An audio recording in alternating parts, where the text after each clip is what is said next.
This timeline represents a recurring failure in modern psychiatry. From the onset of first symptoms to the moment a patient receives the correct diagnosis, the average wait time is over 10 years. The cycle usually starts in a doctor's office. A patient describes months of crippling lows, profound exhaustion, and an inability to function. The doctor evaluates the symptoms and reaches the standard conclusion: major depression. They prescribe a standard antidepressant. But the medication often does nothing to lift the fog. The crushing lows remain untouched. And after several failed attempts with different pills, the patient is labeled treatment-resistant. Both the doctor and the patient are now trapped. They continue following the standard playbook for depression, unaware that they are only looking at half the clinical picture.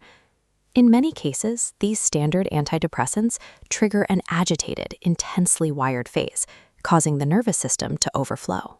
The medication is not defective. It is performing its intended function. However, the underlying biological target was misidentified from the start.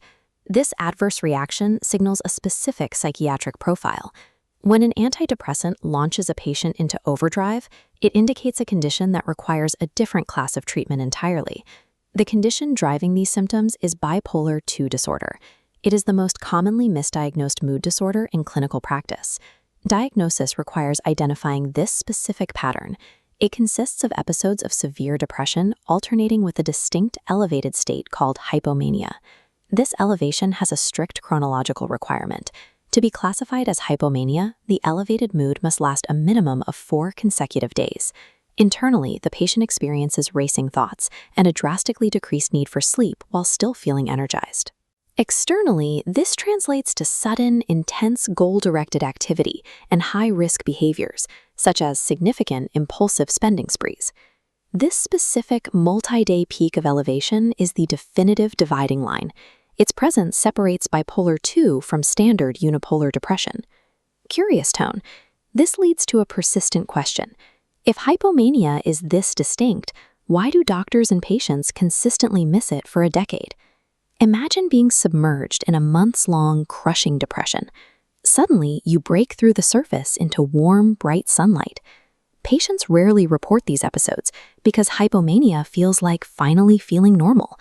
They feel productive and social, which is often a welcome relief from the preceding depression. Consequently, patients only seek help during the depressive crashes. The hypomanic phase remains invisible to the doctor because it isn't perceived as a symptom by the patient. The tragedy of bipolar II is that its defining characteristic is exactly what keeps the diagnosis hidden. Correcting the diagnosis requires expanding the focus beyond the immediate state of depression to account for a patient's entire mood history. Clinicians utilize mood disorder questionnaires to uncover past episodes of elevation. These forms look for specific behaviors, like significantly reduced sleep, that the patient originally dismissed. Doctors also rely on collateral history. They interview family and friends who can provide an objective report on the reckless risks or hyperactive phases that the patient felt were normal at the time. Once identified, the treatment plan changes. The clinician replaces isolated antidepressants with mood stabilizers to address the biological roots of the cycling. Recognizing this pattern allows clinicians to establish a chemical baseline that stabilizes both the highs and the lows. Treatment is then reinforced with targeted therapies. Approaches like interpersonal and social rhythm therapy, or CBT adapted for bipolar, help patients maintain long-term stability. Ending the 10-year delay requires a thorough evaluation by a licensed clinician who is trained to look for these specific cycles. For those in Georgia, Coping and Healing Counseling provides 100% HIPAA-compliant telehealth assessments with a diverse team of licensed therapists specialized in these disorders. With options including Medicaid with zero copay and major insurance acceptance, CHC provides the clinical access needed to move from years of confusion to lasting clarity.